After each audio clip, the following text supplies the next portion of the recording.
Okay, I'm going to do a walkthrough of Out Out by Robert Frost. I'm assuming that you've read the poem through at least once already. Um, Out Out is a quotation from Macbeth. It's Lady Macbeth saying, "Out, out, brief candle." You won't get points for churning out that information in an essay, or you shouldn't do.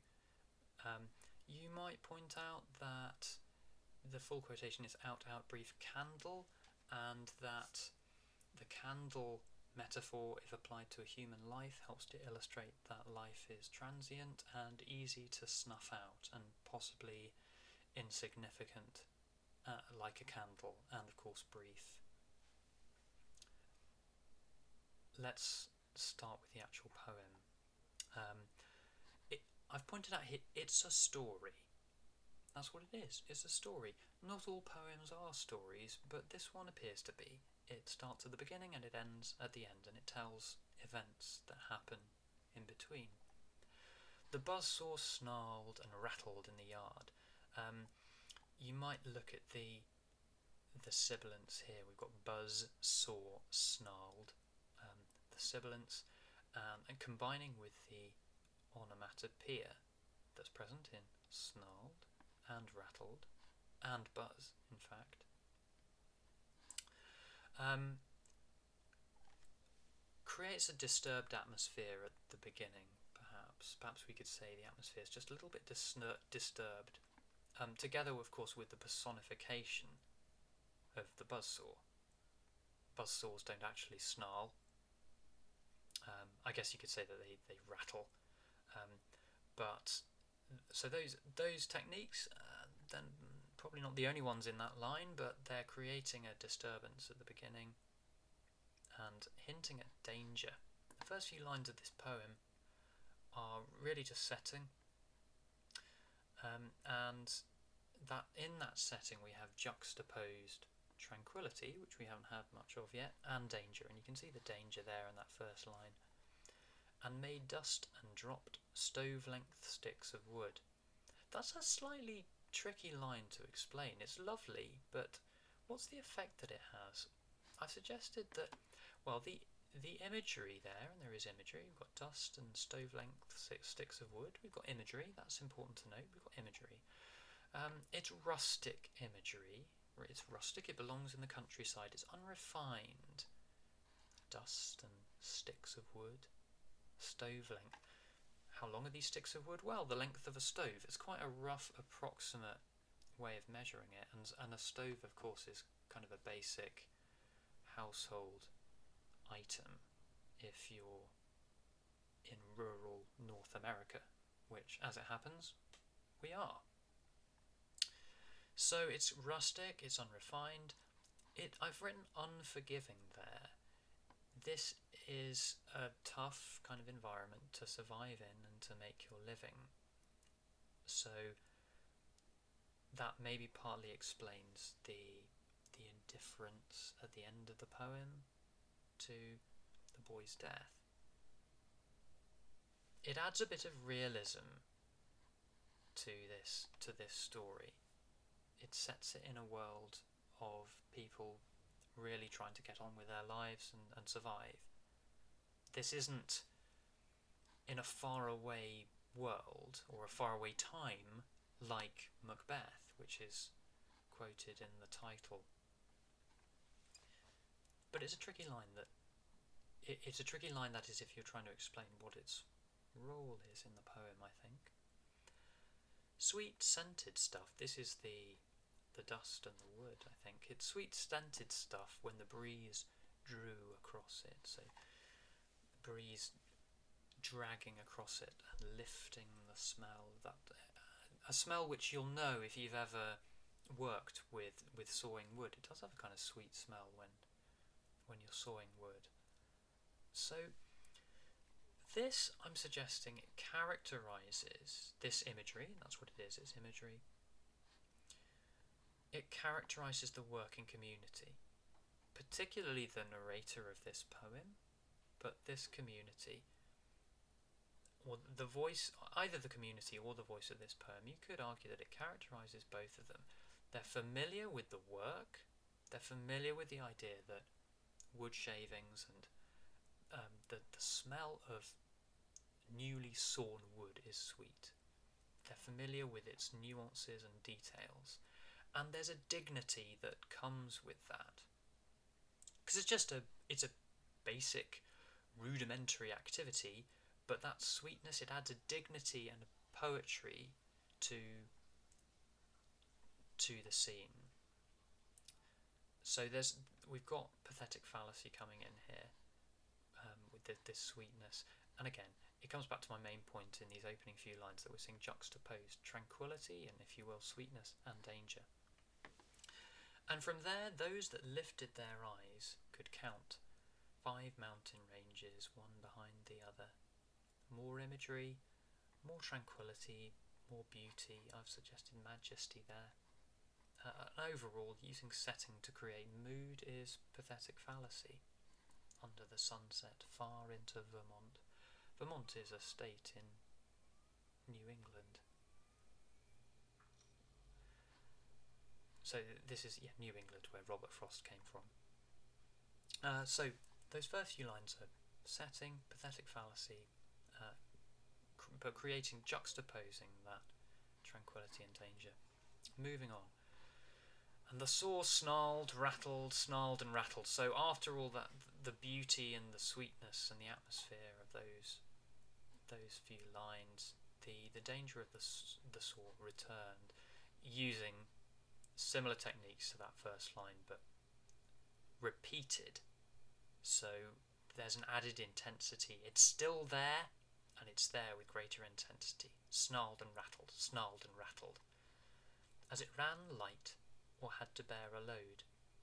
Ran light is expert phraseology, really. So the saw ran light, it didn't have a big job to do, or had to bear a load. So it's just, again, emphasising that this poem is narrated by an expert from within the community. It's reflecting on him, it's reflecting on the workers. They know their stuff, they know this job. And nothing happened. Day was all but done. There's a bit of tension created in this line. That colon there, creating a shortness here, which suggests that that's the conclusion, even though it can't be, because we can see that the rest of the poem is to come. So the combination of that, the finality created in this line through the colon, and that combined with the fact that we can see the rest of the poem, creates a tension. Day was all but done. Day wasn't quite done, so that we expect something to come from this poem, because so far we've just got some nice setting. We've got, of course, we anticipate something from this juxtaposition of the beautiful and the dangerous. Clearly this buzzsaw is going to have some sort of role to play. Call it a day, I wish they might have said, to please the boy, by giving him the half hour that a boy counts so much when saved from work. This is the first time we hear the narrator, I wish they might have said. It's the first time the narrator actually intrudes on this narrative. There can be a narrative without a narrator. This poem could have existed with a narrator, but now we know there actually is a specific individual behind the voice of the poem. This helps to create tension because the narrator is writing in the present tense, I wish they might have said. So the combination of the present tense and the conditional tense, I wish they might have said, creates tension because he's imagining alternative scenarios. It might have been different. Okay, so what did happen? To please the boy by giving him the half hour that a boy counts so much when saved from work. I've highlighted the boy there, that diction, that specific word choice. He could have chosen John. He could have given him a name, or the young man, or the worker. There are all sorts of alternatives there, but he's chosen boy. Of course, it emphasises his innocence, and that is kind of the point. He becomes a victim because of his inexperience, but it's also impersonal, and it fits with his, I've written, ignominious end. It's ignominious because, well, in the end of the day, not many people really care that much about it. He is a victim of naivety, innocence, and society doesn't tend to respect that, or this society didn't anyway. So the boy has an impersonal feel to it, whilst also emphasising his innocence. His sister stood beside him in her apron to tell them supper. To tell them that supper was ready. There's just something about the way that he's chopped off her instructions. There's no gentlemen at supper time or anything. To tell them supper. Because he just chooses that one word for the quotation, it becomes a sort of a trigger for the events that happen next. So his sister stood behind him in her apron to tell them supper. At the word, the saw, as if to prove saws knew what supper meant, leapt out of the boy's hands, or seemed to leap. Now, there's quite an advanced personification of the saw here. The saw is as if to prove saws knew what supper meant. That's a simile. So as if is a bit like saying like. We've got a simile, giving the saw a sort of a consciousness and a decision-making process. Then the saw leapt out of the boy's hand. So this is personification, and it's quite a severe. Obviously this is a very grave, serious event, and yet personification of a saw it's quite a funny idea. We just can't avoid that. So I've written darkly comic in my notes here.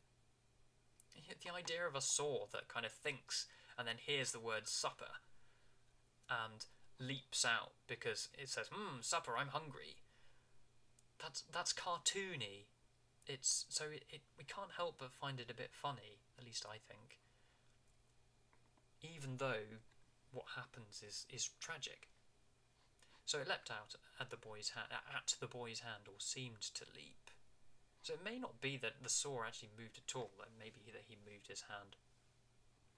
He must have given the hand, as the narrative then says, and the saw didn't move at all. The boy made the wrong movement. It's not clear why, and it's ambiguous. That's an important point to make. It is ambiguous. Ambiguous means it's not entirely clear. So you might want to talk about that ambiguity. He must have given the hand. So we can see the narrative voice here, giving a version of events, working it out. He's reflecting, trying to make sense of it after the event.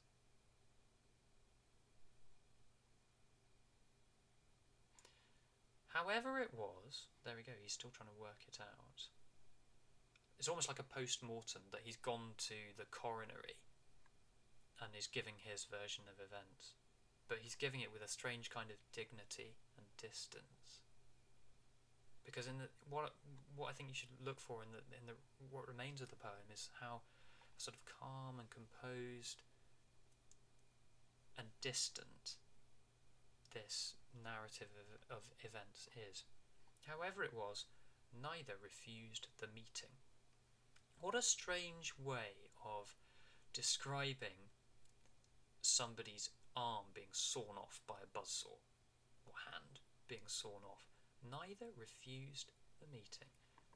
What have we got here? We've got a double negative. Neither of them refused. What it means is they met.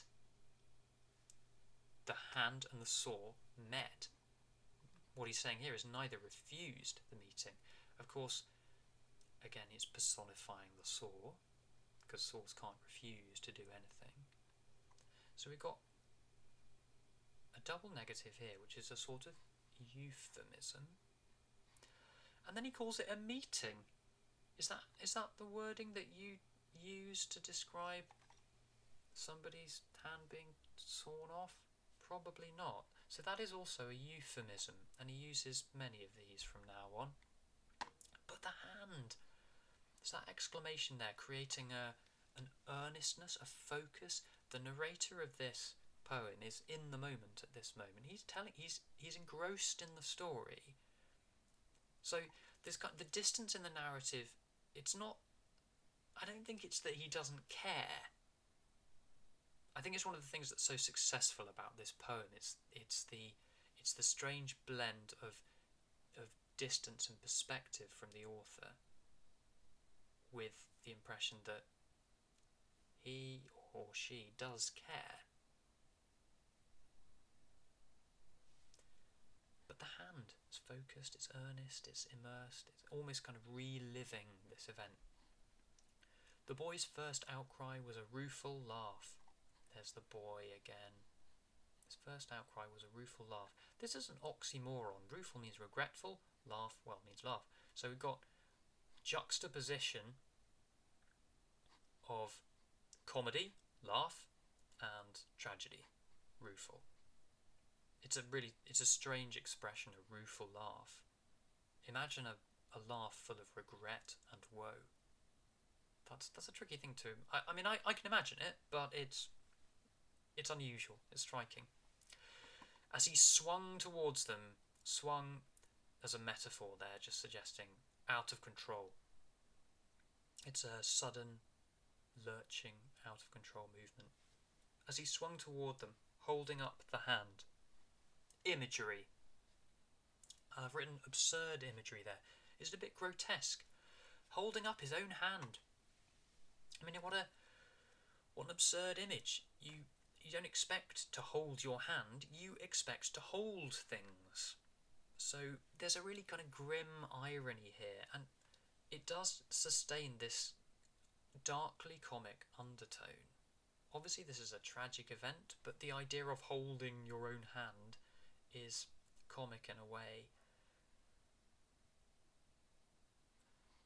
Half an appeal, but half as if to keep the life from spilling. Life as in, well, blood, but also literally his life. If he loses too much blood, he's going to lose his life. You don't spill your life, you die. So these are more euphemisms. Then the boy, there's the boy again, he repeats this way of referring to him throughout. Then the boy saw all. It's ambiguous. It's another euphemism. The boy saw that he was going to die. But he just says saw all. Since he was old enough to know, big boy doing a man's work, though a child at heart, he saw all spoiled. That's another euphemism. He saw all spoiled. It makes it sound as if he's been making a cake and it's gone wrong or something. In fact, he's seeing his life is over. So it's another euphemism, spoiled. Now, interestingly, at this point, Frost brings in some dialogue, and the dialogue enables him to inject a very different tone into the speech, because this narrator is cramming in these euphemisms, and so there's something very calm, there's something remarkably calm and composed and distant about the narration of very dramatic, upsetting, distressing events. But here he brings in a voice that is distressed and direct. Don't let him cut my hand off. The doctor, when he comes, don't let him, sister. So that's really blunt and direct, isn't it? Cut my hand off. Finally, someone in the poem is talking about, in very clear and literal terms, more literal language, what's happening. So that's why I've written the dialogue interrupts the tranquility of the narrative with more literal language. Don't let him cut my hand off. Look at how monosyllabic that is as well. I mean, a lot of Frost uses quite a lot of monosyllabic language, but he's certainly doing so here, and you could argue that contributes to the sudden directness in this otherwise often euphemistic poem. Look here, neither refused the meeting. That's not monosyllabic, and it's less direct. The doctor, when he comes, don't let him, sister. So, it was like this. Again, it's kind of there's a strange composure. Just that one word saying, it was like this, so. But the hand was gone already. Again, that's not a euphemism. The hand was gone. The hand was gone. It means he'd lost his hand. His hand had been chopped off already, it means. The hand was gone already is another euphemism. The doctor put him in the dark of ether. It's another euphemism. The doctor anaesthetised him. The doctor put him in the dark of ether. There's something sort of poetic and metaphorical, imaginative about the use of dark there. Perhaps not what we would expect, again, of the narrator of dramatic, distressing events. He's so composed and collected about it. He lay and puffed his lips out with his breath. As if he's kind of studying him, reliving the experience, perhaps. And then the watcher at his pulse took fright. Took fright? It sounds like, a ghost or something. The watcher at his pulse took fright. The watcher is impersonal again. Notice how all the people in this poem, the boy, the doctor, the watcher, there are no names. It's always inspecific. And again, there's a strange distance to the action, even though the narrator, we know the narrator was there, because he says, I wish they might have said, call it a day, I wish they'd finished work earlier. So he was there, it seems. But it remains very distant and impersonal. The watcher at his pulse took fright. Someone was keeping his pulse, took fright. The pulse was slackening, apparently. No one believed. They listened at his... No one believed what? It's ambiguous. There's that word. Ambiguity created by a lacuna. A lacuna is a gap in information. So there's ambiguity created by that lacuna. No one believed what? That he was dead. Doesn't say. It's like he's holding it back. They listened at his heart. They. It's impersonal again. Who? They listened at his heart. Little, less, nothing. That's his heart. But we work that out, but it doesn't say it. Like his heart stopped beating. Little, less, nothing. That exclamation, it suggests that the narrator is immersed in the story, an engrossment in the story, and an involvement, an investment in the story. But it seems quite strange given the calmness and the distance with which that story is told. And that ended it. He was dead. That ended it. It's another euphemism. It ended his life. It's like, when people die, we say, oh, she passed away. It's a euphemism. He was dead. It's strange again, given it's a striking combination of a very calm, collected, distanced perspective with very dramatic, distressing, upsetting events and tragic events. No more to build on there. Again, it's ambiguous. What he means, no more to build on. So no more potential, no future. Because he was a boy, he had a future, there were possibilities, there were options, they're all gone. No more to build on there. He's saying a waste of a life is perhaps what he's saying, but this way of phrasing it is euphemistic. And they, again, impersonal, they, the people, the community, the people who'd been working around him, they, since they were not the one dead, turned to their affairs. There's a bluntness in not the one dead. Finally, this is blunt rather than euphemistic. So there's something cruelly blunt in that final phrase. But this is perhaps from the perspective of them rather than him. Since they were not the one dead, turned to their affairs, their business. So that's that kind of business word at the end. Again, it's diction, that choice of affairs as opposed to I don't know, to their work or to their lives. It says affairs. It sounds very sort of business-like and impersonal. So it's a cruel ending. It's a cruel and indifferent ending. There's that word, indifference, to a tragic domestic or workplace accident. So I don't know. I think this is something you need to think about for yourself. Does the narrative voice of this poet care about the fate of the boy involved? I think it does. But I think one of the reasons this poem is so famous and so well known and so popular is this remarkable calmness and distance that it creates, given the highly dramatic and distressing events that it's narrating. Now, I haven't exhausted this poem. That's what I can offer in 20, 25 minutes, whatever it's been. And that's Out Out by Robert Frost.